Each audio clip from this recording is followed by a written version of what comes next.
Dun, dun, dun. Hello. Hi, Anita. Welcome. Hello. Hello.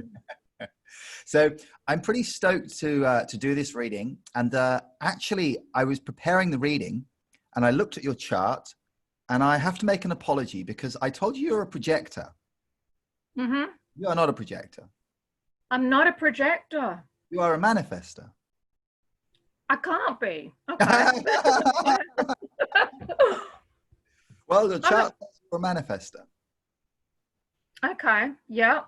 And I'm just going to double, triple check. My guess is that I looked at your chart and I read it wrong, but it could be we got something funny going on. So just before we go, I just want to double check if I show you the screen, if you're able to just double confirm your birth details are correct, then we can be 100% clear on that. So let me share this with you. I use this particular bit of software here. So there's two different dates and it's the first one that you want to be looking at. I'm just going to move the screen across. Yeah. So we're just double checking. No, that's actually, my birth date is actually the first one I'm looking at. Yes. No, the first one, 12:05 a.m. in the morning. Okay. So let's which just changes everything. Well, it may or may not. So let's just we need to be 0005.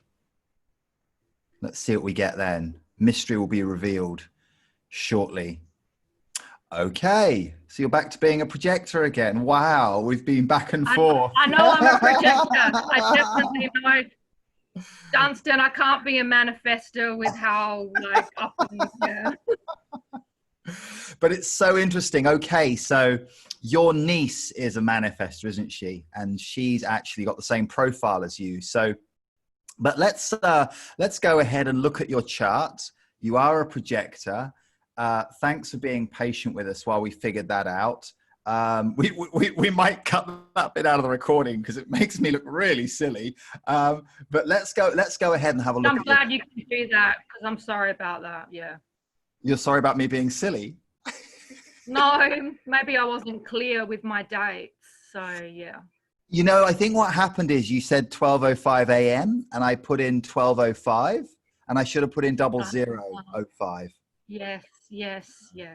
So it's all good. It's all good. So the chart's obviously very similar, but it shows how a short amount of time can make a difference between being one type or another type. So we're gonna start off by talking about what it means to be a projector, and specifically we're going to talk about the aura type that we have as a projector. That all three of us, obviously on this call live, we're all projectors. And you are the same kind of projector as Raluca because you have emotional authority, which we're going to come to a bit later on. And Raluca's agreed to share a little bit about her experiences because she has that same authority. But each of the four types in human design obviously has a different kind of aura. And we also have a different strategy, which helps us to thrive. It helps us to, to come more into alignment.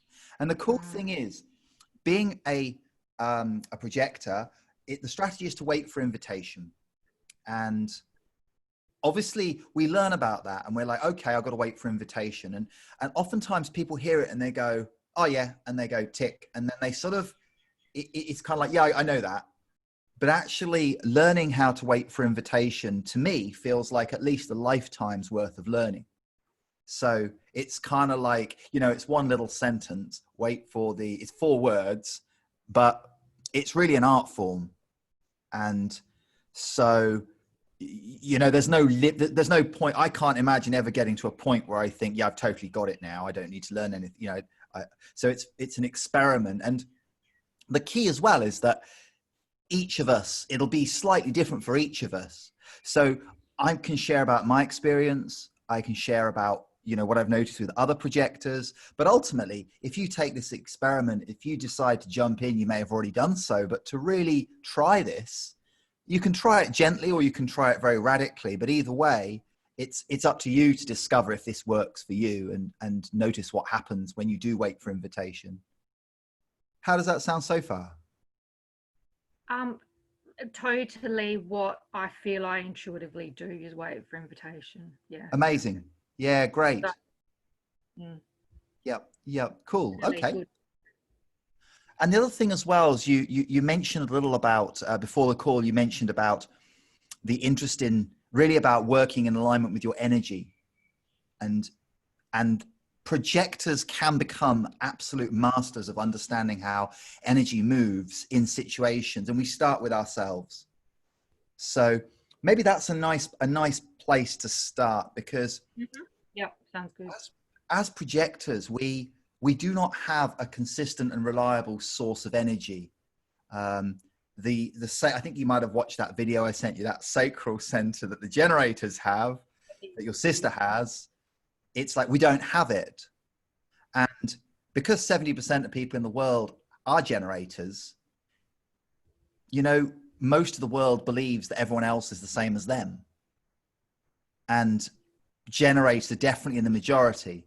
So, you know, if you look at the way the school system's set up, you know, education's not set up for kids to be like, you know, if you're a projector or a manifestor and in the afternoon your energy's just not there, probably much better for you to have a nap than to be trying to pay attention when your energy's just gone. But of course, we're in this generator paradigm where, you know, a healthy generator doing what they love can go all day, every day, consistently. And for us, we're not like that. And from an energetic point of view, you may have heard that analogy. For me, it feels like being a surfer waiting for a wave. And, you know, whereas a generator life, a generator schedule may be like, you know, doing, moving. Well, you know, for us projectors, a healthy life looks like just lots of space, lots of waiting. So, you know, all the surfing photos that you see when they, you know, they're surfing and it looks spectacular. They're riding down the wave, or they're doing, you know, they're in the barrel, or it's like action. But actually anyone who's tried surfing knows that, especially when you're learning, 90% of the time, you're just sitting out the back, either waiting for your turn on the wave, or waiting for the right wave, or waiting for the swell to come, or, you know, there's all this waiting involved. And then when the wave comes, with skill, you know, of course, like being a surfer, there's skill to being a projector, to ride the wave in a way that feels good and it works for us. But to actually catch that wave. But then, of course, once the wave's gone, we're back to waiting again. And, you know, it's great that you already get this thing about waiting, because so many projectors have guilt about, you know, and I notice this a lot because I usually engage with other people when my energy is high. And when I'm riding a wave, and actually often projectors can appear to have more energy than generators when we're on, because we amplify, right? So yeah, go ahead. I still have the guilt that you're talking about, because part of me has this idea that these manifestors and generators create more in the world than I do. So that's still there. So it's good to see someone like yourself from Raluca who are doing really well with things and have the same kind of energy happening as well. And it is as a projector, and thanks for saying, and as a projector, it's like, it's very powerful for us to connect with other projectors who either know about this or have figured it out or on that journey somewhere, because it's like, we're just 20% of people, but we're really different. You know what I mean? It's like, we're of minority. And so we're not like a reflector who's just 1%, but even so, there's lots of us, but we're just different. And it's super cool, because when we realize we're different, we end up being able to communicate that to the people around us. So for example, one of our projector friends who used to help with this setup that we're doing, she had an arrangement with one of her bosses where she could just take a little nap. And the boss was like, and she would just take a 5-10 minute power nap. Now, I think real projector life, you probably need more than 5 or 10 minutes. But that said, 5 or 10 minutes power nap is better than nothing.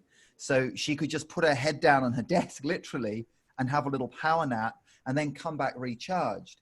And it really often is around perceptions, because I've heard from many projectors that they're in positions where they can go into the office and within 2 or 3 hours, they've created as much, if they're in the right kind of work, where they're impactful, where they're recognized, they've made as much difference in those 2 or 3 hours as most of the office does in the whole day. But of course, being a generator world, we're supposed to go to work at 9 and stay there till 5 or whatever the setup is. Whereas as a projector, you know, we're not really about working for time. We're about working for value. Yeah. Yeah. Well, the world that I'm supposed to be entering is the teaching world. So I say, hey kids, stop down. Your teacher's going to have a nap now. I'll be like, I've got to go to the staff room for a coffee, or not a coffee, but a drink, you know, and go to sleep. Yeah, it's interesting, isn't it? Like, how would we organize things if we really acknowledged everyone's types? Now, the plus side of you being there as a teacher in that world, knowing, you know, you're going to be a real gift, especially for the kids who aren't generators in the class, because you can actually start to see, you might see some kids like their energy levels a bit inconsistent, and you might even look up their charts and say, hey, oh, okay, you know, maybe you're not you know, what's going on here. And the cool thing here is that we can meet each individual as an individual rather than us all having to be homogenous. Yeah, that's exactly why I want to go in the teaching world. Yeah. And I'm wanting to be accepted for me, because I am definitely a person who is, as you're saying, doesn't have the energy all the time. Yeah. But when I do, I'm very focused. Yes. It's like, I'm also a dancer as well. And I have an arrangement with my the artistic director of the company that I dance for. She knows that when I can't do it, I can't do it. But she knows when I do it to its best ability, that I get all this energy. I rest. She said, you're stronger after you rest. And I said, yeah, I am. Can you feel that just in the space right now as you're sharing it? Can you feel the surge of energy? Like, I've got mad goosebumps on my arms just as you described that. Raluca's got it as well. You know, it's like, that's the me that comes out. It just, that's when I'm in my authenticity, you know. So, yeah.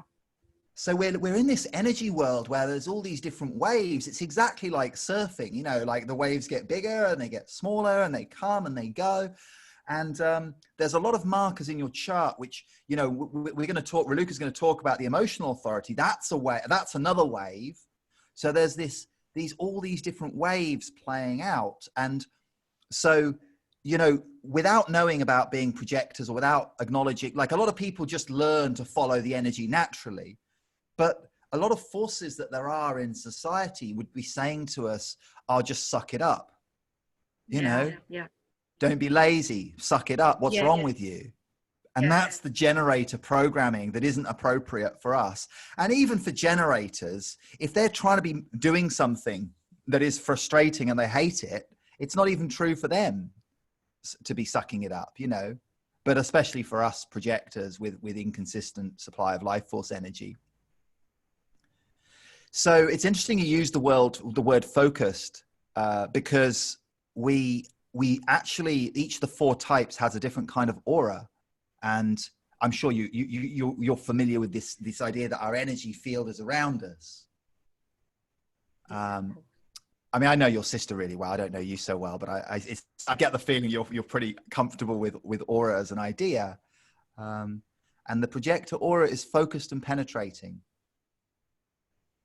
And absolutely. Right. So you know, we have this capacity to really put full focus into who the person is in front of us.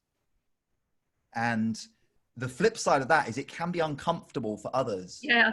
I was about to say that some people can find me very intense. I'm very direct. I'm very direct. I'm very penetrating. Yes. Yeah. Yes.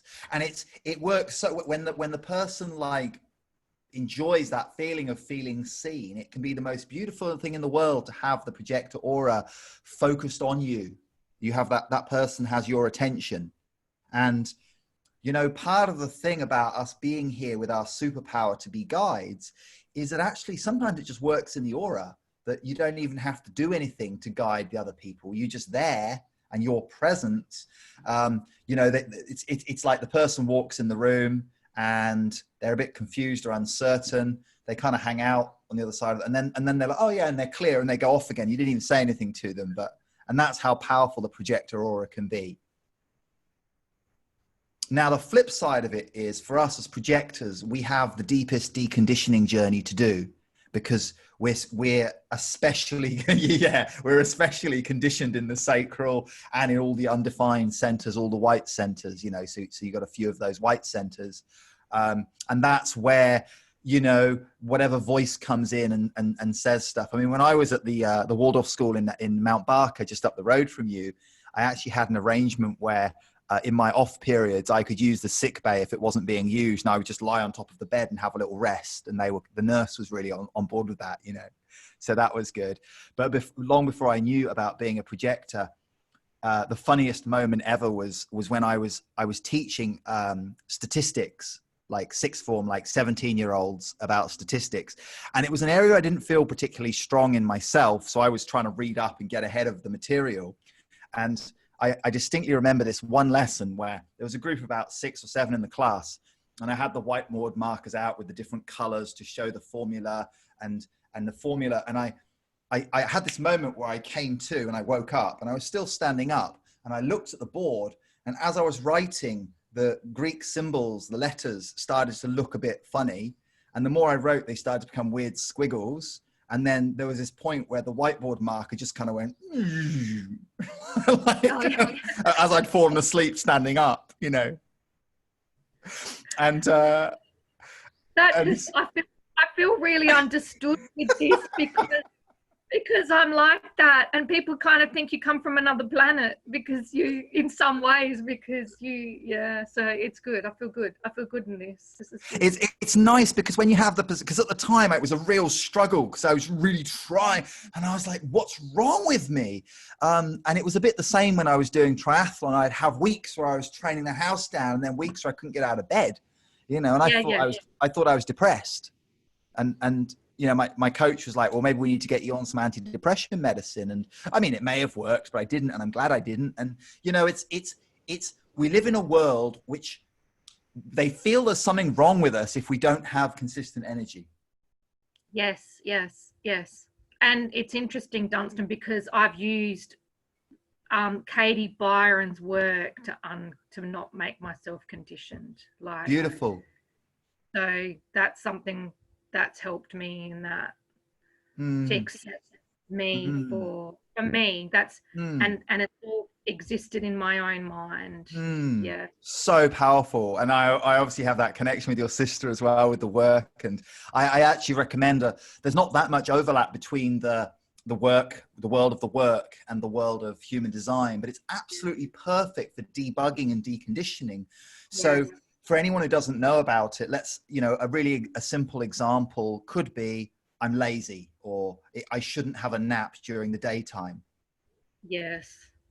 And I don't know if you've done that one, but I had that guilt. You know, my whole family are manifesting generators, 5 of them, 3 brothers and both parents. So, you know, I was the odd one out, and it's like, you know, this belief, you know, even as an adult, I remember I was like, I need a nap. My dad was like, no, you shouldn't nap in the daytime, you know? And it's like, okay, so I shouldn't take a nap in the daytime. So how we would use, just for anyone watching it doesn't know, why shouldn't take a nap in the daytime? Is it true? Yes, it's true. Can I absolutely know it's true? No. What happens? Well, I feel guilty. I fall asleep on my feet, And who would I be without that story? Well, without that story, I'd just be having a nap when I needed one.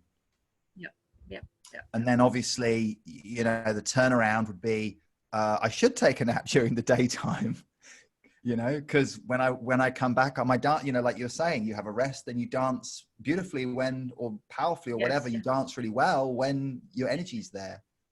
Yes. Yes. I also have a dad who's a manifestor, because I had his chart done to understand myself. Well, I had someone sort of look at it like very superficially. So just to Uh-huh. find out what he was so I could understand. Yeah. Yeah. Is he a manifestor or a manifesting generator? Don't know any of that, but I know that he's not me. He's a different one. Yeah. Yeah, I just know he's a different one, and my sister is too. So I have the Yep. same kind of. Esther's a manifesting generator. She's a pure manifesting generator. Yes, and they seem to. For me, they've always got a lot of energy. Yeah, and I'm always in my room, sort of sleeping, and they always say you're in your room sleeping. So yeah. Yeah, it's kind of the cool thing about being connected with other projectors is kind of like, because you feel a bit isolated, don't you? And it's like you should have energy and you don't.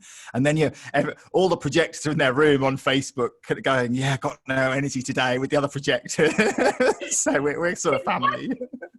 That's exactly it. That's exactly it. Exactly. Yeah. And also, I guess with the projector thing is, we are here to be guides, but we've talked so far about the energy part of waiting for invitation, but also we touched on it earlier, the fact that we might not be everyone's cup of tea, or it might not be the right timing. And this is where, the reason why we're waiting for invitation, as far as I'm concerned, there's two reasons. One is because we're usually burnt out from overdoing it and we don't know when enough is enough. Yeah, and that's the first reason. Just stop. If you're a projector and you're tired, just stop and try and pick it before it's tired. The art is to be able to notice before I'm getting tired, when if you push past that tipping point, it gets really hard to get out. But if you catch it just at that tipping point, it's like, oh, I just felt my energy drop. Right. Let's get out of here as quick as possible, or let's just shift it, or whatever needs to happen. So that's the first reason is as far as the sacral. And the second reason is obviously because an unwanted projector who's not been invited, it's a bit like, we have this very sharp sword or laser, and it's a bit like, laser surgery if we've been invited. Whereas if we've not been invited, it's like someone running around trying to poke you with their sword or their laser. And it's like, leave me alone, and usually we can get aggressive reactions, or it can be very traumatic, and we're trying to give our gifts and the other person's like, I never even asked you for that,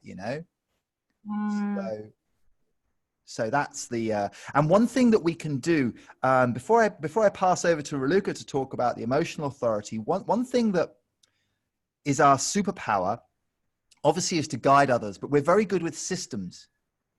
And generators don't need systems as much because they have the life force energy just to keep working away at it until it gets done. For us as projectors, we're designed to be very efficient, to work with energy rather than brute force, to create change with the least possible input, so that, it's like when I was swim coaching, it was all about how efficient could we make the stroke. And it makes so much sense that I'm a projector, because I never knew that then, but it's like, where am I wasting energy? And a lot of projectors find this amusing when we talk about it, because it's like, it's even things like, like doing the laundry, like how does the laundry get, for us, it's really inefficient to throw the laundry on the floor and then pick it up and put it in the basket later, unless we're totally exhausted. But it's like, it's like if you're in the kitchen, can you minimize the number of journeys back and forth to the fridge and the cupboard? Like, can you kind of, I'm lucky here because I can throw my compost straight out the window, and that's delightful for me because it saves me the energy of having to put it in a container and take it somewhere, so we're always looking for these little shortcuts, little life hacks to try to just use a bit less energy. Now, the cool thing is, eventually we can become very powerful guides to the generators, and we can help them to learn our systems so that then they can get even more done. But for us, it's absolutely essential that we figure out these systems. And it's also very typical that, you've already shown you're starting with human design, but you instantly want to know, well, what are these people around me? What type are they? Because we are all about the other, and also it is natural for us to learn the whole system. Whereas a manifesting generator, their job is to know them. No, they're not that interested in what you're doing usually. You know, like with your sister, like I looked at a chart the other day, and I you know, for anyone watching this, I have a deep love for your sister. I've known her for a long time. We've got a great, you know, we're just good friends along this journey. And I looked at a chart and I was like, oh my God, I really get her. You know, I really get Esther more deeply. But I didn't need to explain to her all about it. And she could just, you know, it's like, and she's not here to learn about, maybe she would be, but generators aren't here to learn about all the different types and all the different gates. They're here to learn how to do them.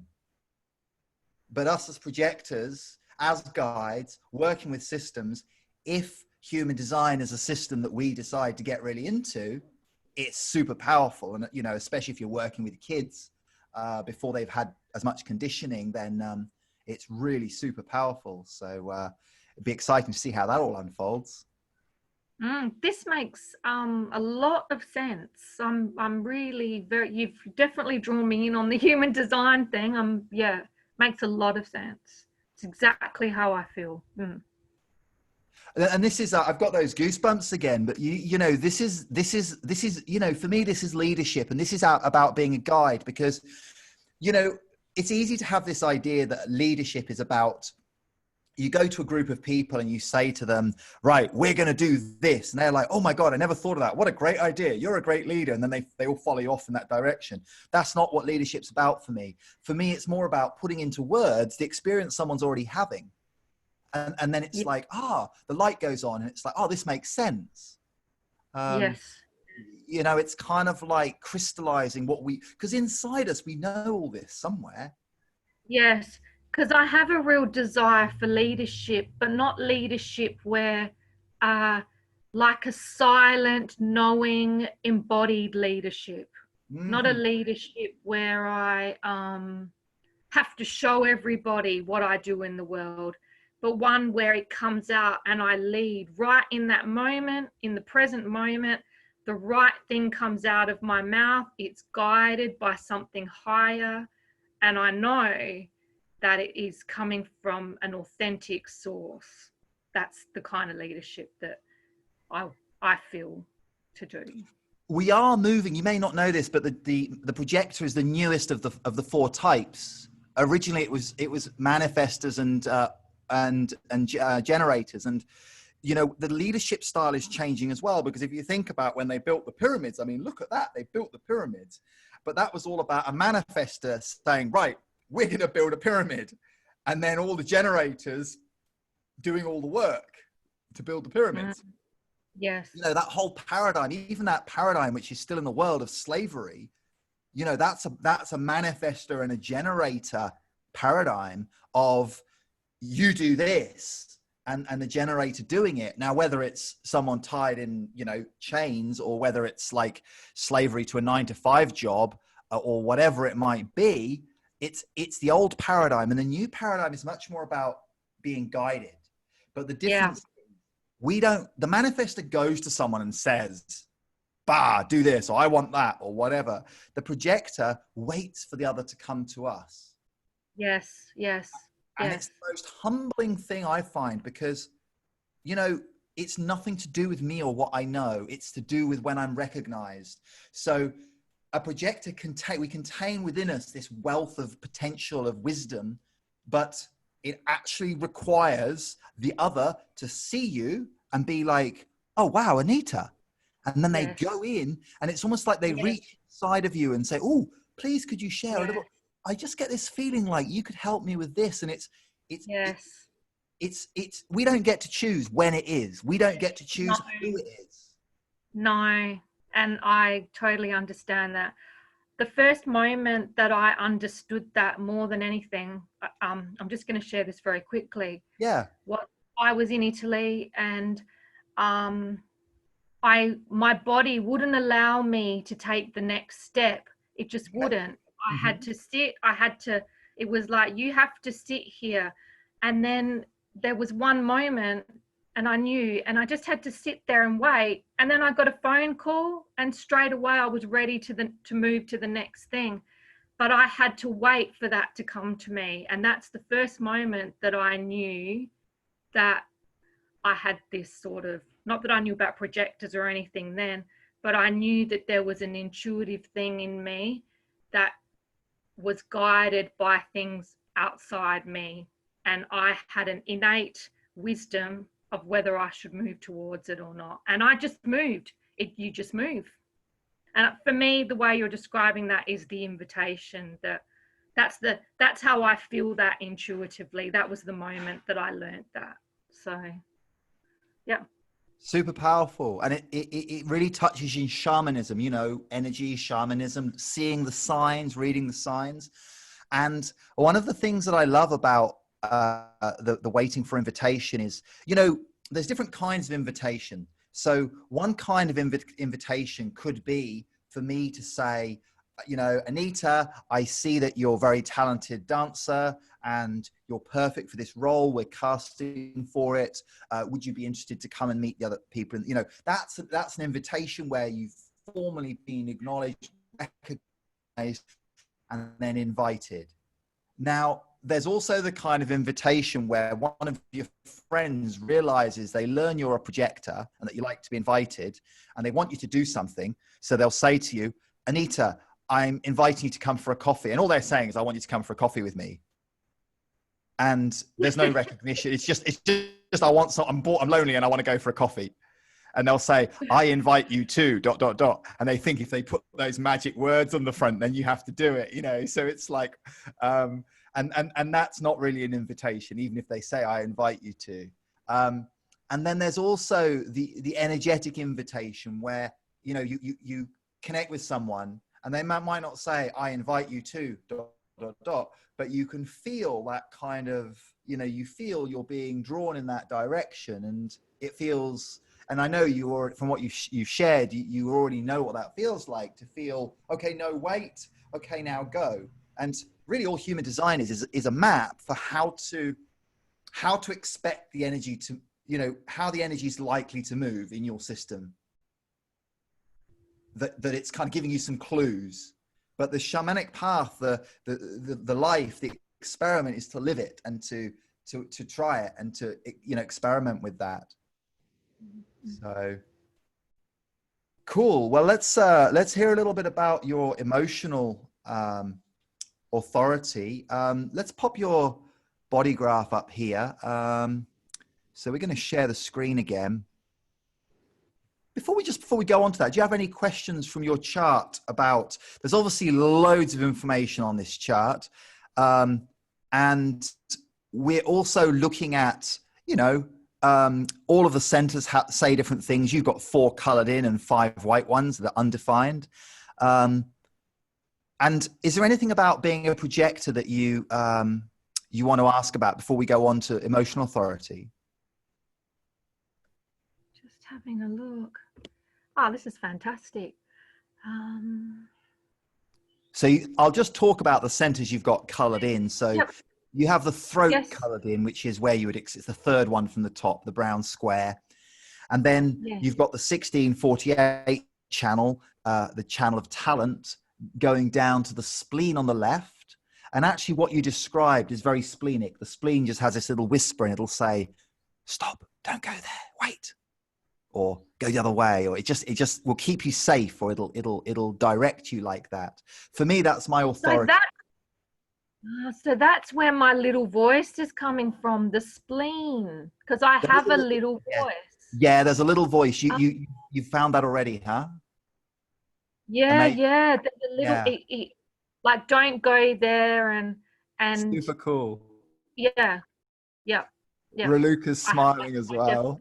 I definitely have that voice. I have that voice. So, and now I know it's from the spleen. Ah, interesting. It's very cool because most people are in the opposite situation. Most people will hear about the splenic thing, but then if the mind is too, you know, the spleen is designed for work. If you're a caveman, all you've got to worry about is not getting eaten by the woolly mammoth and where you're going to get your food from.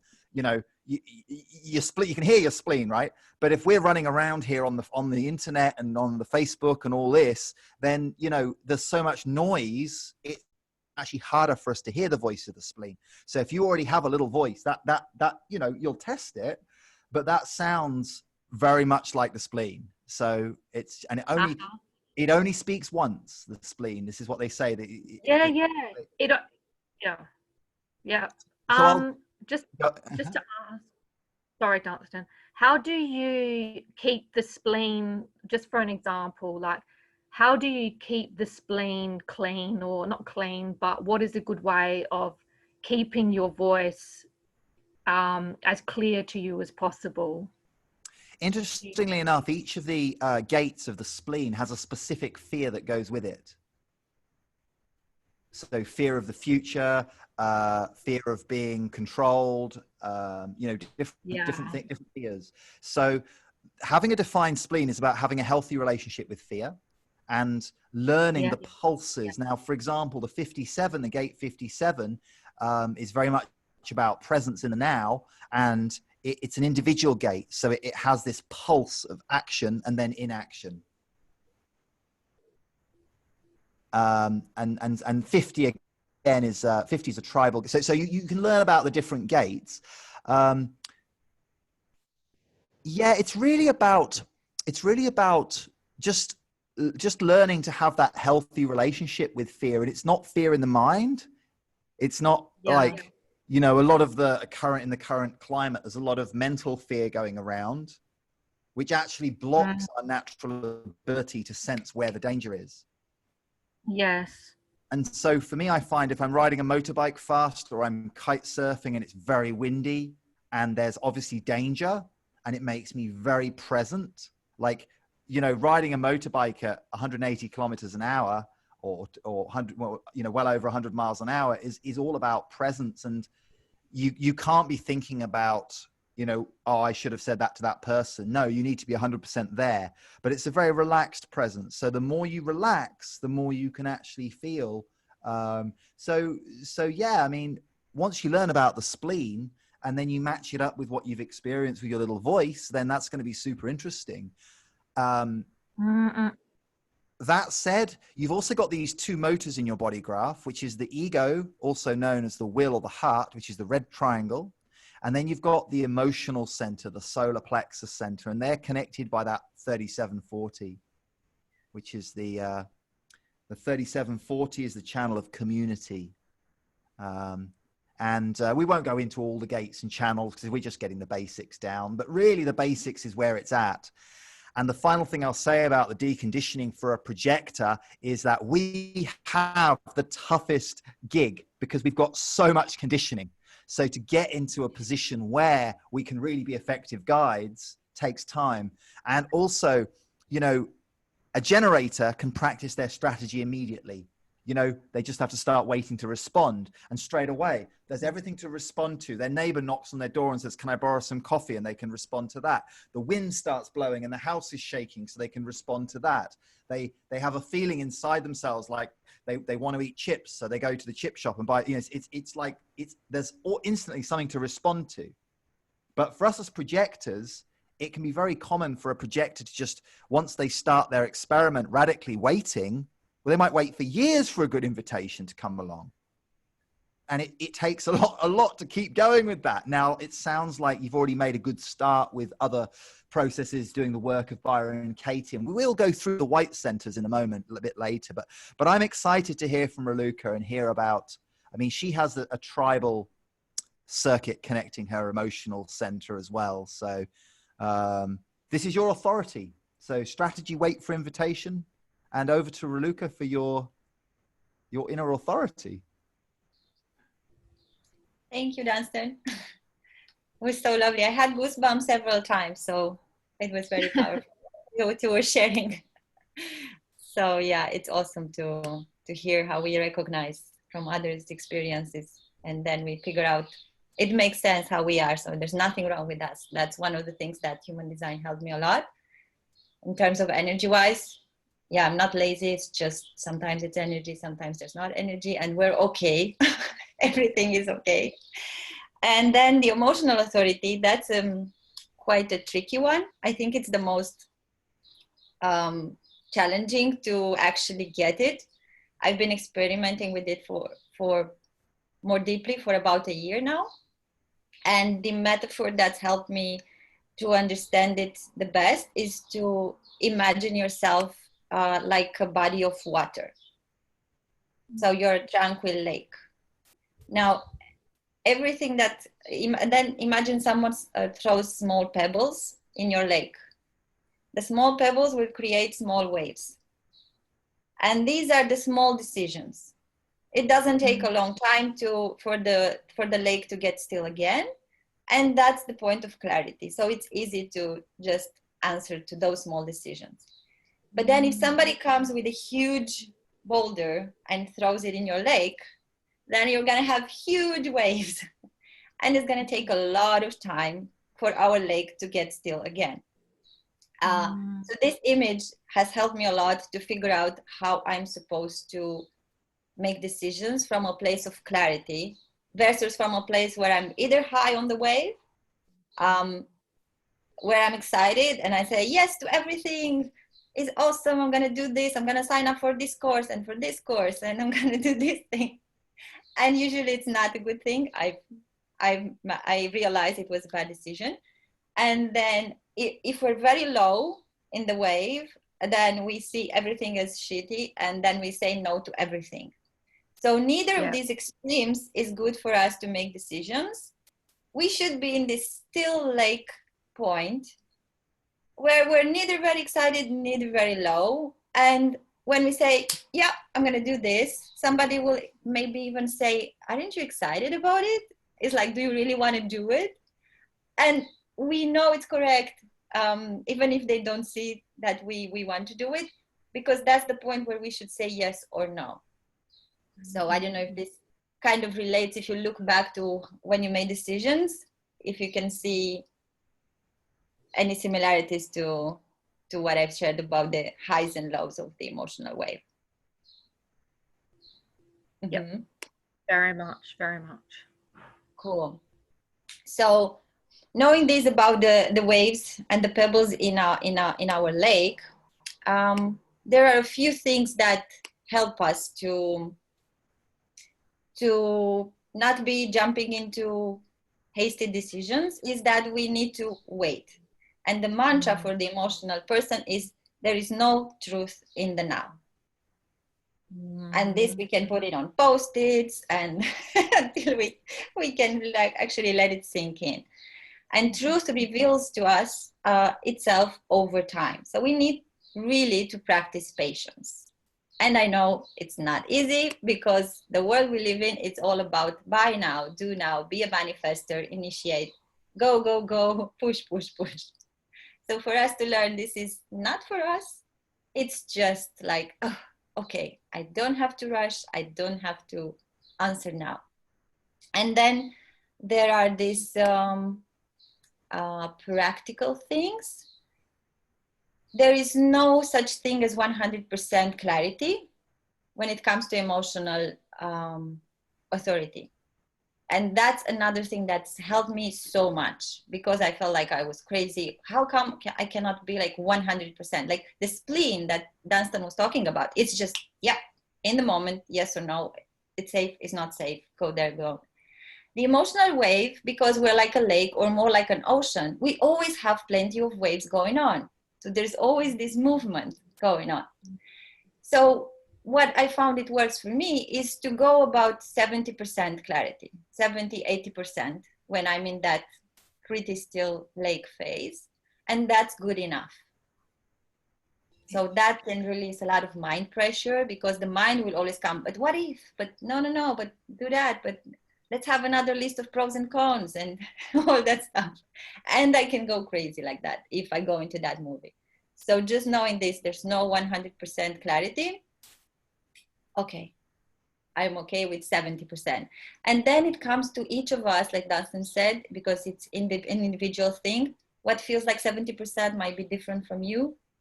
So we need to kind of refine our own, the way we work with our authority. And it takes time from my experience.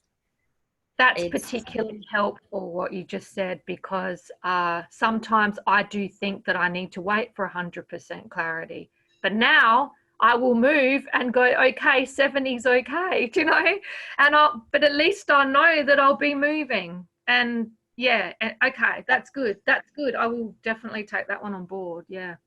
Yeah. I'm glad it resonated. For me, it was like, yeah, a life changer, because we can't have 100%, and that's how we are supposed to operate.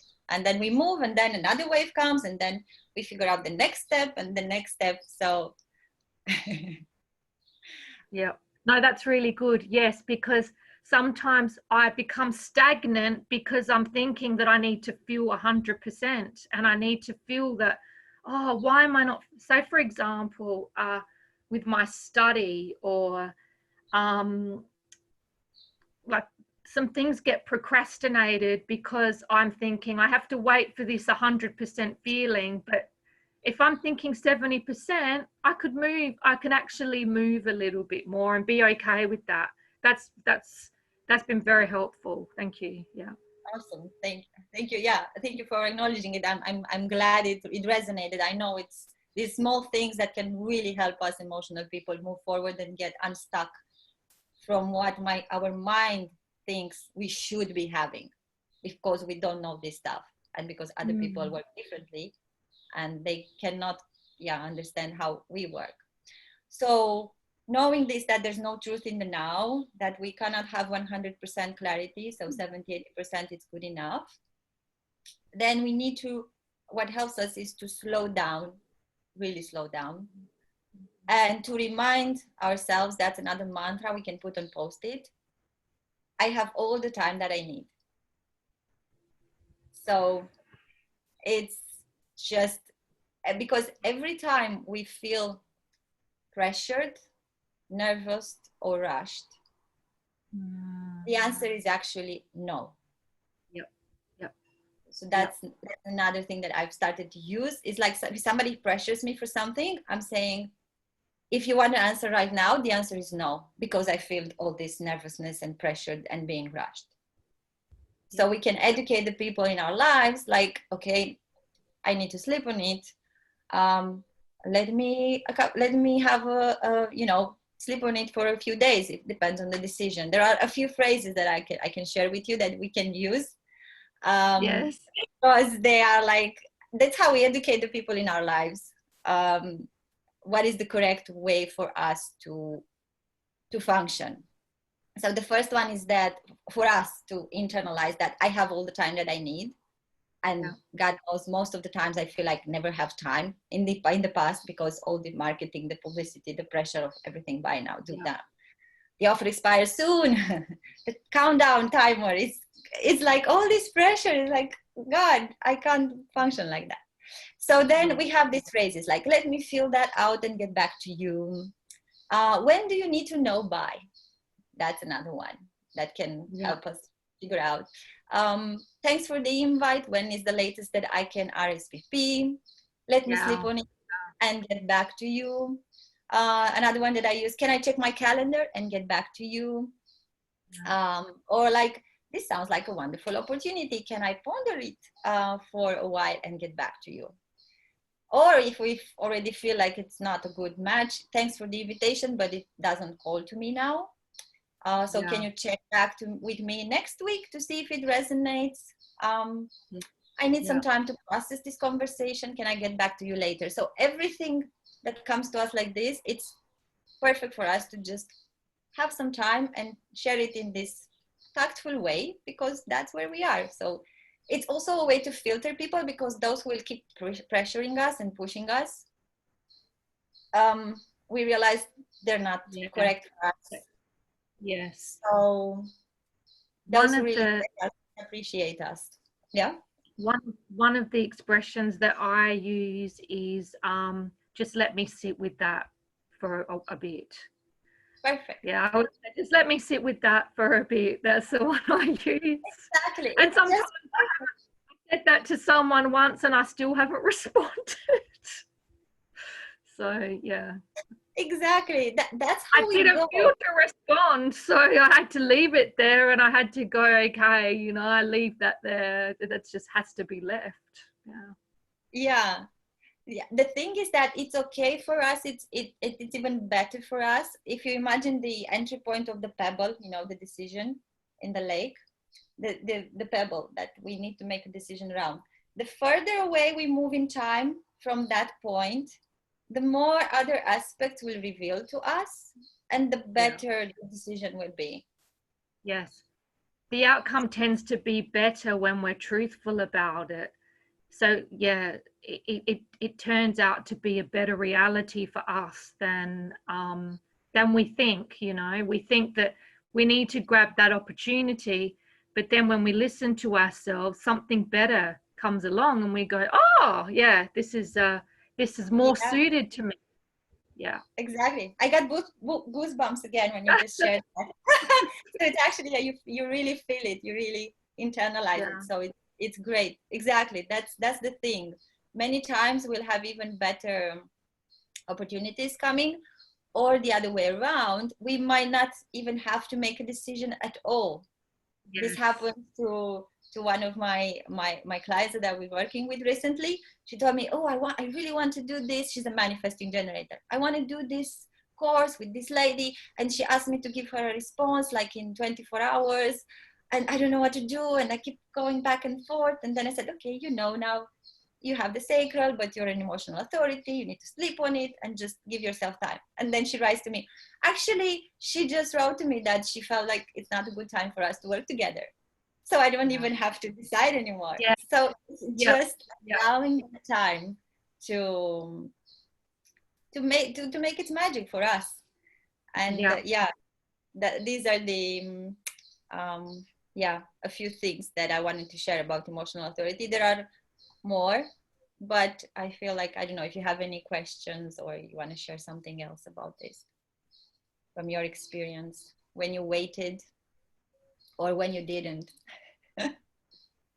Definitely what you're saying about that sometimes sometimes you don't even, you worry about this decision you have to make, and then you don't actually have to make it, because that waiting period has allowed, I say, divinity, God, anything, just life to step in and happen, and you don't have to make that happen.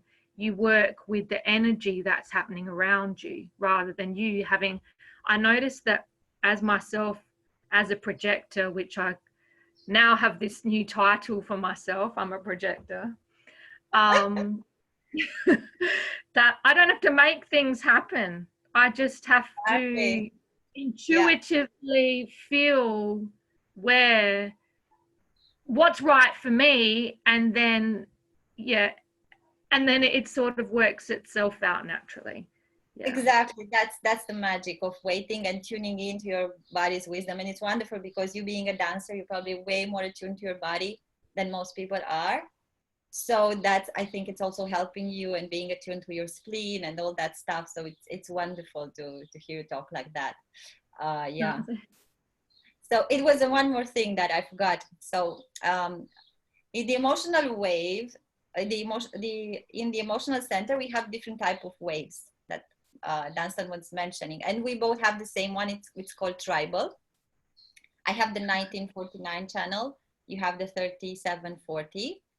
And it's useful to know how this works, because the tribal wave will ratchet and then explode. It goes like this, it's just slowly adding up, slowly adding up, slowly adding up, and then boom, it explodes a bit, and then it goes down again. And then it just, so how this might look in relationships, for example, like your partner or whatever in your family, they will do something one day, and then you feel a bit of, it doesn't sit well with me, but you don't say anything. And then again, it happens in a few days, and then again and again. So the energy just accumulates, and then one day something happens, and then we go boom, and the other person has no idea what just happened. But our tribal wave just exploded. But as fast as it explodes, as fast it just goes away, and then we start another journey. And from my experience, what helps us, because with the tribal definition, I only have one channel, so I'm really tribal, the 1947. We're all about touch and smell and closeness. Yeah, so cool. One thing it suggested, and I tried it for myself, is when we're feeling like agitated or whatever, or in a delicate conversation, what helps us first, before words, if someone just like puts a friendly hand on our shoulder or gives us a hug, because our tribal structure will feel like, oh, okay, we're safe. So it helps cool down a bit that tribal wave. And I try this in my life, for example, when you have let's say a delicate conversation with someone you're close to, like family, your partner, whatever, and you're comfortable with having physical contact. I try this instead of having this opposite position, you know, across the table. We should be sitting on the same time of the table or on the couch, and something, you know, my shoulder touches their shoulder or whatever, I have a hand on their knee. And this kind of, I felt it just makes me feel safer to share, and it doesn't accumulate and it doesn't go into confrontation. And the tribal part in me feels like, yeah, I'm more connected and I can share more stuff than I would probably do if I felt that distance from that person. So that's an experiment I did, and I found it helped. It was way easier to go into those areas where maybe I was afraid of, and everything went smoother. Then probably it would have been differently. So that's a thing to experiment with. I'm playing with this all the time, so to see. I guess the person who probably my closest relationship and the most challenging one, okay, yeah, my dad, but my sister, she's a huge lesson for me, and she's a manifesting generator, and she definitely can neutralize me if I get a little bit agitated, like by saying, I hear you, and or she'll, that touch thing that you're saying. So that's where I can relate to that. Yeah. Okay, awesome. I'm glad you already have some experience to relate to that. Yeah. She's a touch woman, so she has to touch everybody. That's the thing. Probably she has a lot of tribal too, because we're the touchy people mostly. So for sure, she has some tribal definition in there. I don't know her, but it sounds like a tribal, more of a tribal person than others. So it's awesome. It works well for your tribal wave. So yeah, it's good you have that knowledge. Yeah. Cool. Yeah, so that's what I wanted to share about the emotional authority. If you have any question.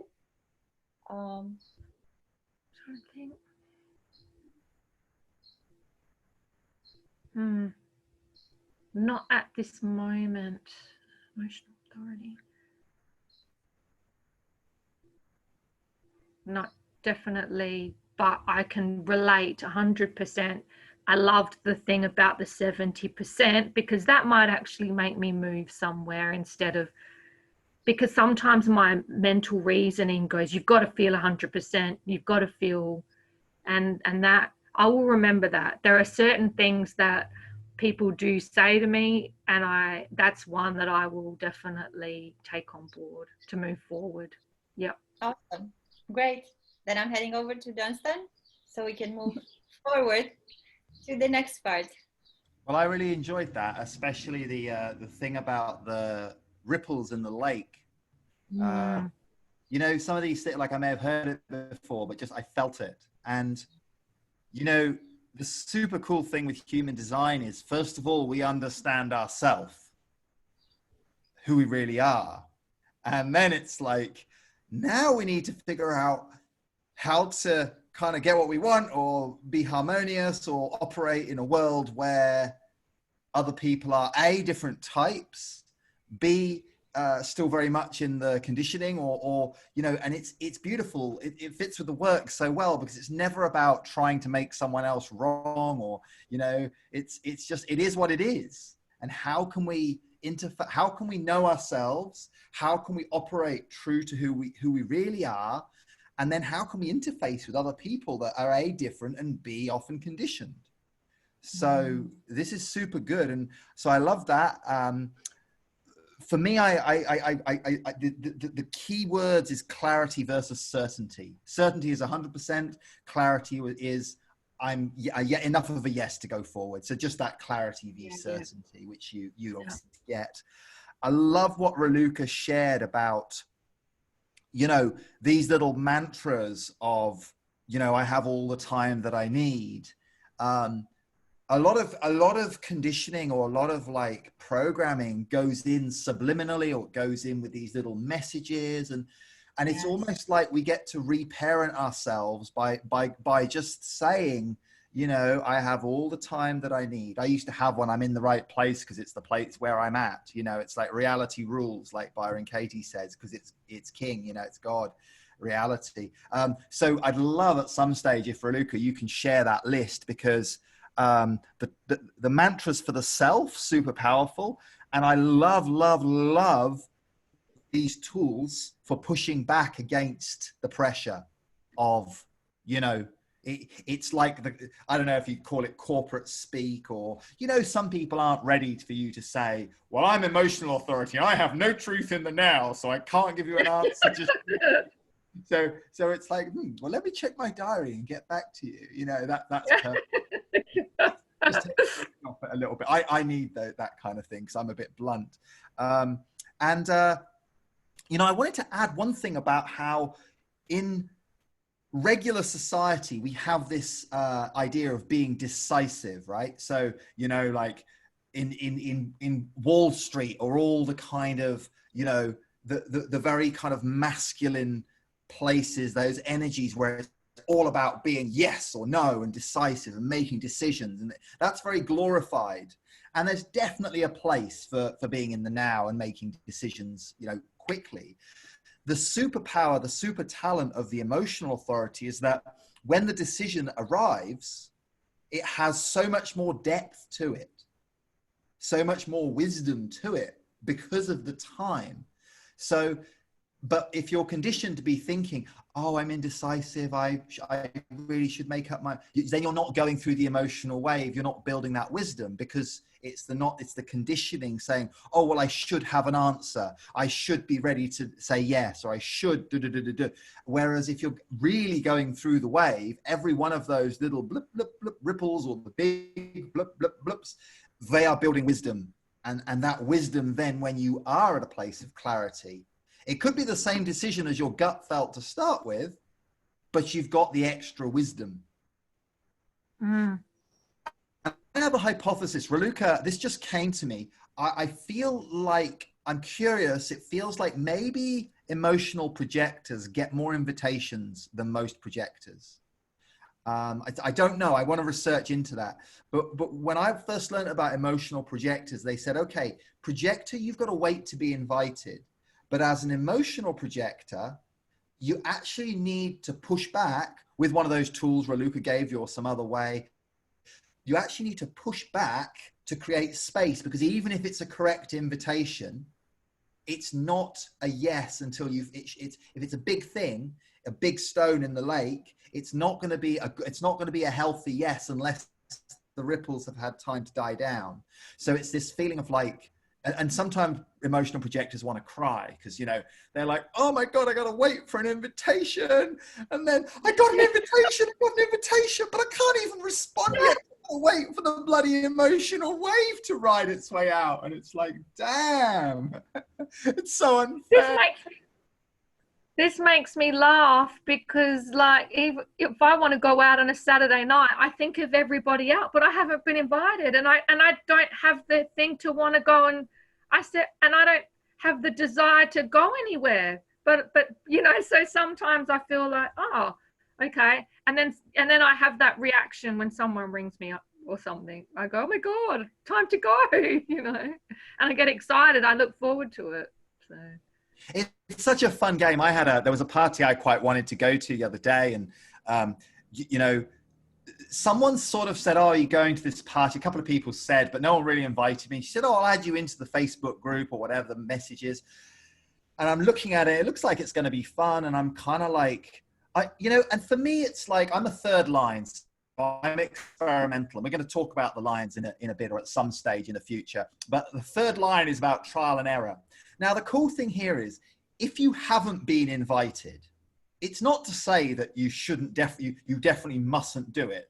And a lot of projectors get themselves in a funk. They're like, oh my God, no one invited me to brush my teeth. Can I brush my teeth? How do I wipe my bum if I didn't get an invitation? You know, it's like people get a bit silly with it. the real space where you're waiting, you know what I mean? The real thing when you're waiting for invitation, it's actually that it's like actually that some energy comes and some recognition comes, and it's really mainly for when you're going to be giving your biggest gift as a projector. It's really about when you're going to be guiding. You know, there's many things that I mean, my spleen it would have been fine to go to this party. There's no problem. For me, splenic projector, if I really shouldn't have gone there, my spleen would have said, don't go. And it sort of happened that way, because I sort of went to go and I was kind of like, I was just following my energy. And first of all, I couldn't find it on the map. And then meanwhile, there's these photos of like all these naked women in the swimming pool. I'm like, yeah, this looks like a fun party. I kind of do want to go, but I was still kind of, I'm kind of waiting for an invitation. And I messaged them saying, hey, how's this party? Is it any good? I'm thinking maybe they'll say, come on, Dunstan, come over. But they didn't. They were like, no one even read my message, or they're like, oh, it's okay, or whatever. And so finally I was going, and I couldn't find it. And I got to this really steep hill on the scooter that was so steep that I had to put on the brakes and like reverse the bike down backwards to avoid dropping it. And then I thought, oh, sod this, it's too hard. And I went somewhere else and had a great time. And it was fun. The reason I share, it's a silly story, but the reason I share is that it was the feeling like, it was just the peace, like you were saying, you know, like when you just felt like waiting. It's so peaceful. It's so calm. It was just like, you know, and I'm always curious, like what's Dunstan going to do? Other people say to me, Dunstan, I have no idea what you're going to do next. And I'm like, yeah, neither do I. I'm like, if you work it out, let me know.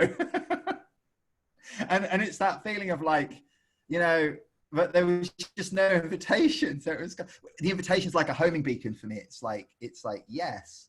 And Raluca was saying about the yes and the no of the spleen. For me, I don't find the spleen ever says yes, but I'm usually a yes to life, and the spleen will say, but sometimes maybe the spleen's working in these subtle ways of like just conspiring to not let me get to the party. Just these, you know, like sometimes you think, if I'm meant to be there, it shouldn't be this hard. Yeah, it shouldn't be hard, and that's another sign. It shouldn't be too hard. Yeah, for me, that's a sign. Not too hard. There's different, you know, if it's tough because you've got to face something emotionally, that's different. But you know, it's different. It's this shamanic science. It's like all along the universe is saying and you try a different way. It's like nope. And you're like, and your higher self's like, I tried to tell you, but you wouldn't. You know, it's like, but you didn't listen. So we covered. Yeah, go ahead, Anita. Sorry. One way where I work that out with myself is that I separate my mind from my body. And if my body doesn't want to go, that's when I know that it's not the right choice. But yeah, so I listen to my body more than my mind. That's how I come to the decisions that I come to. My body will tell me. Yeah, that's super powerful, and I really appreciate that, because you know, even for the mental projectors who have nothing defined below the throat, the most impactful reading I ever gave with a mental projector was we just talked about her being in the yin spaces in her body and feeling more, and that you know, so I really feel, you know, whatever the type, being in the, you know, feeling what's true in the body is always good advice. And yeah, like I sort of feel as well, like this thing about different types connecting with each other. One thing that I've found, like Raluca and I have a very interesting adventure with this, because we're like the opposite sort of authorities. You know, the spleen is the quickest of the sensing centers, and the emotional one is the slowest of the sensing centers. But one thing that actually, as a non-emotional authority person, like I love to give emotional authority people time. but at the same time, like if I'm giving a reading with someone, and sometimes I have an emotional authority person, like, I want a reading, and I'm like, oh, okay, like I'm like, yes, of course I'm ready, but I'm just like, hang on a minute, let's just sleep on it, you know. Like business wise, it's probably a bad idea because they might change their mind, but hey, you know, it's about truth. But this thing of when you're pushing back and you're saying, I'd like a few days to get clarity, or I'd got to check all the, I'm blunt, I'm not so eloquent, all the wonderful things that Raluca shared. When you share one of those things, one thing for me as a splenic authority that can be very powerful is to actually, if you trust that the person isn't going to start pressuring you, to maybe just give an initial indication. So it could be to say, well, you know, a part of me feels like I'd love to explore that further, but I don't make decisions straight away. I always take time to consider things more deeply, because I want to make a really good decision that will be the right one for both of us. But it's this thing about giving someone a little bit of a, just giving me an indication of your first response, but on the knowing that I'm not going to then manipulate you or pressure you, or but it can be because often with, you know, if I'm trying to, you know, sell something or share an idea or something like that, it can feel like I'm putting all this work into communicating it, and then the emotional authority person's like, so it can be nice to get a little bit of something back. So we both get our, maybe I'm just being needy, but you know, we both get our needs met. It's like, okay, well, how does that sound? And you're like, yeah, it sounds great, and I'm going to sleep on it. You know what I mean? It can be nice for us to get a little bit of something back, as to, because I found this a lot sometimes with people on their emotional wave, that I'm like, okay, well, they're going to go away and do their emotional wave, and then I didn't realize I should ask them again in a week, and I have the feeling like, well, they were going to go ride their emotional wave, but it feels like they've become lost at sea. And I'm like, where have they gone? You know. So but it'd be cool to see how your experimentation with this goes when you start, you know, if you decide to look up other people's types, and you know, it's cool that you know your sister's type and your dad's, and if you're anything like most projectors, you're going to start having your phone or your computer having all these different charts on it, and that's actually the best way to learn. I was actually going to ask a question of where would I get something to read up on this? So maybe there's a website, or you could tell me that later, perhaps. Yeah, well, I was just saying, as far as like the most powerful thing you can do is just to look up other people's body graphs, and by the time you've looked up 100 people, you then start to spot the patterns of like, oh, that one was an emotional projector, and they're like that, and they're like, the other day I had this, like, there's a channel, the 1858, the channel of judgment. And I was talking with your sister about something, and I just suddenly got this real strong feeling. I bet Esther's got 1858. And I was like, Esther, and she's like, I don't know. And I didn't even have a chart on my computer. And then I looked it up again, like, yep, there's the 1858. Because I could just feel that sort of flavor. And I've had a lot of other people who are 1858s in my life recently. And there's this sort of similar little pattern that shows in different ways. So this is where, so what I'll say is that your observation, because as projectors, we're here to see and be seen. So your capacity for seeing is the biggest teacher. And I will send you some resources. There's loads of information. But what I would say is my heartfelt invitation or advice would be to say, go light on the information and go deep into your experience of life. And your experiment and your seeing of other people. And because let's face it, you know, there are many people who give readings that they just like I interact with a lot of people, and I can just tell, I just don't feel like they get me. And some of them are super expert on human design, but they say stuff to me and I'm sort of like, you might well be right, but I don't feel like, I haven't invited you, or I don't feel like that's what I want. You know, it's kind of like, it's about the human being. Yeah. So now, as far as I mean, we've done strategy and authority pretty thoroughly. I'm going to share a couple of you as like a bit of an appetite whetter, and I want to talk about I'm not going to go into detail, but I'm going to flag these things up if you want to do another reading or research for yourself, or, you know, along your journey, you've got way more than enough for now. But when you listen back to this in a month or a year or whatever, you'll hear this again and you'll be like, oh yeah, now I've got a framework for that. But I want to just name, we talked about the the sacral center. How do I know when enough's enough? And I think you've seen that video. So that's the not self theme. All of your 5 white centers have not self theme, which is a question that you can ask. And we won't go through them all now, but it's like, it's a deep thing you can go into. One thing I will say is that at the top and the bottom, let's go back to your body graph, and you'll see the top and the bottom there, you've got white centers.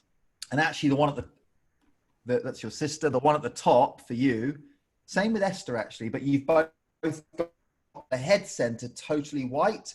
You also have the root totally white. Now, these 2 centers are what we call pressure centers. So I often like to get people just to go like this with their hands. Just try it now and imagine that you're squashing, you're pushing energy in. From the energy from the top, it's the pressure to think. The energy from the bottom is the pressure to do something.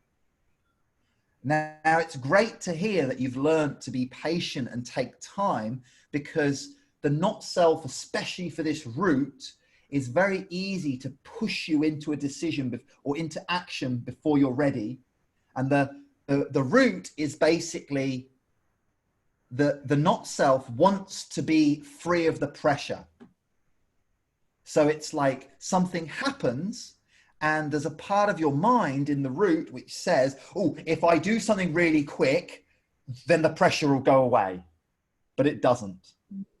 No. So it's, the question is, where am I in a hurry to be free from the pressure?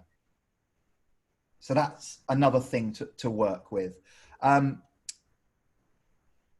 Your incarnation cross has all 3 of what we call the death gates. So you may appear to be stubborn or pig-headed to other people at certain times. Definitely. Yep. I have all 3 as well. And when two of us come up against each other, you know, it can be interesting because we don't really want to hear what the other one, you know, it's not that we don't want to listen, because in all of your 5 white centers, you're very yin, so you're very receptive. So other people's energy does come into you, but in very specific circumstances. Gate 43 is the gate of insight. Now, when you're sharing an insight, you're not there to be caring what someone else thinks until, you know, maybe later you ask for feedback. But when that voice comes through you that you described earlier and you're sharing something, your insight, that's not the time to be listening to whether Uncle Fred thinks it's a good idea or not. Yeah, exactly. Uncle Mario, maybe whoever it might be. The other death gates is 38, is the gate of the gate of the fighter, and that's about taking a stand for yourself. Now you have these 2 in red, which I totally lied. You don't have the 43. That was probably what Raluca just messaged me. So this thing about the insight, for you, it's not okay. So for you, it's more about the fighter. It's more about the taking a stand for yourself. And this one's also in your incarnation cross, the cross of tension. So 38 basically says, I am going to stand my fucking ground. Don't mess with me. Don't try and make me. Yeah, that's me. Don't mess with the Nita. Okay. Don't. When I'm doing this, you don't be. I'm going to fight. Okay. That's definitely me. Everyone says when I'm in that space, you can't just run away. Like it's just like, nah, I am so solid. And it's super powerful because it just means that you can take a stand for yourself. And it helps when you have, because I dance flamenco and you go towards the audience and you just go, I'm known to just do at the end, you know, it's just, yeah, you know, it's like you know, that's the end. And yeah, so, yeah. Maybe this one. No, that's a bit of a rude sign. Oh, that's a bit too rude. Okay, well, yeah. So it's the fighter. And now for you, it's, I mean, we can go into this in more detail. You have it in the third line. So it's actually about experimentation and, you know, there's loads more detail to it. But let's talk briefly about the 39, the gate of provocation. Now, this is another death gate. And the gate of provocation is there to kind of press people's buttons. Yeah, ask Esther how much I like to provoke people. Look, this is public, so I'm not going to say anything, but I have heard bits and pieces over the years of where Esther will say, oh my God, and Anita said this to me. Yeah, exactly. It's actually often, it's like you can't help it. And it's like, it's the perfect provocation when you're not thinking about it. And again, Uncle Mario or Luigi or whoever might be like, totally hate the idea. And but you're not supposed to be thinking about Uncle Luigi while you're just being you. And it's a death gate. It's not supposed to listen. It's just, you know, the other thing about all these death gates is they're melancholy. They're individual. Like we talked earlier about tribal, these are individual. And they're all about energy. They've got energy. They've got no energy. It's like a pulse or a burst that comes. And you might be looking at yourself going, why am I doing that? And all your friends are like, why is she doing that? And then someone's getting provoked just by you doing you, especially if they've got that gap 55. But at the end of the day, you're not doing it on, you're not trying to be mean. You're not trying to get a rise. You're just being you. And it takes a lot of trust, because sometimes when you step into this, I found a lot of my old friends or a few relationships, they actually no longer liked me because I was just being more myself and it was too much for them. And then I'm like, okay, so I could choose to try and go back in my little box and try and pretend to be nice, or and keep these friends who don't really get me, or I can just carry on with being me, which I'm quite enjoying, and not take it personally. So just allowing other people. I totally enjoy, like I'm not, just for an example, I was sitting in this is a very quick thing, so I don't want to take too much time, but I was sitting in the doctor's appointment the other day, and he was talking to me about having some operation or something, and then I went on about something that was quite confronting to him, but I felt like it had nothing to do, and that's an example of that. So, and he was like, okay, see you later, out of the office quickly. So it got you out of there pretty nice and quick. He did, yeah. You didn't have to listen to all about the operation anymore or whatever. Nah. But you know, we don't know. It's just trusting what comes out, and it's okay if it provokes someone else, you know, and it often will. Yeah. And it's healthy. Yep. The shadow side of this gate of provocation, you know, the not self, is if you're always being nice and never causing any waves. You know, if no one's ever offended and you've got gate 39, you can guarantee you're a bit messed up. If no one's ever offended around you, then you're doing something terrible. You're really off track. You know, if people always say, oh, Anita, she's so lovely, let's invite her. You know, we always love how I mean, you might be lovely as well, right? They might love being around you. They might really enjoy your company, but they're going to acknowledge the fact that, you know, that sometimes they get a bit wound up when you're around. Yeah, well, more that I can be complete. They know that they'll get an honest opinion from me. Like if my friend came in a dress, I'd tell her that she didn't look good in it. You know, I'm not going to lie, you know. Yeah. I don't lie. It has to be the truth. And even if it's a bit uncomfortable. And also remember, being an emotional authority person, that the depth of your lived experience as you're riding all these waves in your ocean can be, you know, it can be confronting for the non-emotional person. We're not so well equipped to deal, we can learn it, but we're not so well equipped to deal with the fullness of everything that you bring. So, you know, this plays into man-woman relating as well, but it's, you know, it's an emotional authority human being is a lot.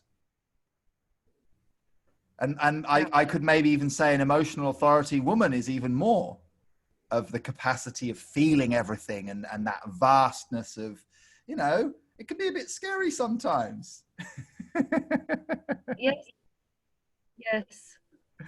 I'm not going to mention my sister again, but yes. So Is she going to watch this? yeah, probably. So maybe edit those bits out. No, I'm joking. I was wondering if we should invite her live, but look, we've covered quite a lot. The nice thing is we've gone deep rather than wide here. You know, we've talked about your being a projector. We've talked about the authority. We've talked about energy. There is so much else we could talk about. You know, your split definition. You've got 3 different bridge gates. You've got this right angle cross of tension, which has the 38 and the 39. So, and you're also a 1-3 profile, and all of those have more depth to go into. But I feel like enough's enough for now. I do, yes. Just to say, if I want to know more about those, I read into them myself. It seems to me that there's a lot of there's quite a bit of detail going on here that I can look at. Yeah, what I would say is, like, you know, by all means research and go into it. And you know, when we've already gone really deep, you know, you have that gate of depth. For sure. And you know, the more it's kind of like, it's not the mind, it's when the cells of your being have this grounded in them, the more it goes in, then the more you can receive more. Yes, I see. Yes. So, you know, if you want to do another reading at some point, we can go into some more of this. But go research, go test, go experiment, go try this out. Then, because you see, telling you about human design is one thing. And the guy who created human design was a manifestor. So for him to inform everyone about it makes perfect sense. Us as projectors, we're here to guide you and to guide each other. Yeah. So, you know, and that's very different from reading information. And you know, of course, the information's great and it's part of studying the system. I would recommend you get mybodygraph.com, and then you can just put everyone you know in, the people that are close to you. And, you know, like, for example, your niece is a 1-3 as well by profile. Yes. But just to give you an idea, for the, you know, I heard about human design, then a few years later, I really activated. And then for the first year, I kept studying profile. I couldn't even understand what the hell it was on about. 6 different lines, different floors of the house. I was like, I don't know what's going on. Then a year ago, I felt I should teach it because it was part of what I was sharing when I was in Ubud. And then we were staying in this property that had these different levels, and Rebecca, who was hanging out, and we were hanging out and working a bit together at the time. I was like, right, let's go down to the bottom. Okay, so this is the first line. Then let's go. Here's the second. And I was like, can you feel it? And it's like, because I had to teach it, I was like, you know, but it took me a year to be able to even make sense of it. Sure. The information goes in when it's ready. So if at some point you feel, you know, that you'd like to go in a bit deeper, then I'm sure I'm certainly available. I'm sure Raluca could be available as well if you preferred to talk to her as an emotional authority being. So any final comments or thoughts, or what's been the most impactful here for you, Anita? What's your top 1 or 2 things that brought you value during this time we've spent? Top things that brought me value. Definitely one of the main things is that I can recognize that the both of you have the same sort of, I won't say issues, but you deal with life the same way that I do. So I feel I don't feel alone in that. So that's one of the number one things. It's good to meet people that understand where I'm at. Yeah. It's like maybe a bit like being like, you know, if you're the only one who has a certain kind of diet that you read about, and then you're the only one, but then you meet other people who have experimented with the same diet and they know the issues that people face and you've got common to talk about. Yes. Cool. So everything is resonant to me. That was all said. Very resonant. And yeah, I've gotten a lot out of this meeting that we've had. Yeah. And thanks also for just being willing to share so openly and to, you know, allow other people to, because I don't know if you saw any of those projector interviews I did, but people find it so powerful. And we've done this in a slightly different style to what we did before, because, you know, Raluca and I are both deeper in, but it's super powerful to just have these projector conversations and, you know, for others to see what it's like to have a chart read. You know, and so if anyone is watching this, then both Raluca and myself do read charts, and you know, if you feel to that you resonate with either or both of us, just drop us a line, and same for you, Anita. If at some point in the future you want to go in a bit deeper, we're here. So I'll definitely go for another one in a few, like soon. Yeah. Beautiful. Well, I wish you all the best with this combination of things you're following, your dancing and the education, and human design is so powerful for the next generation. It's really nice to know that you're there and you'll be working with other people with an awareness of this. Thank you very much. All of us would have loved it if someone could have, when we were kids, said, "Oh, you're a projector, you can have a nap now," you know. Whatever. Or recognizing our talents, seeing, you know, the talents that we have. This is definitely something that I will take with me when, learning how to work with, when I go into education, learning how to work with my students, and Groovy, super groovy. Well, lovely to meet you, Anita, after all these years of hearing all about you. And I'm going to stop the recording just there. And yes.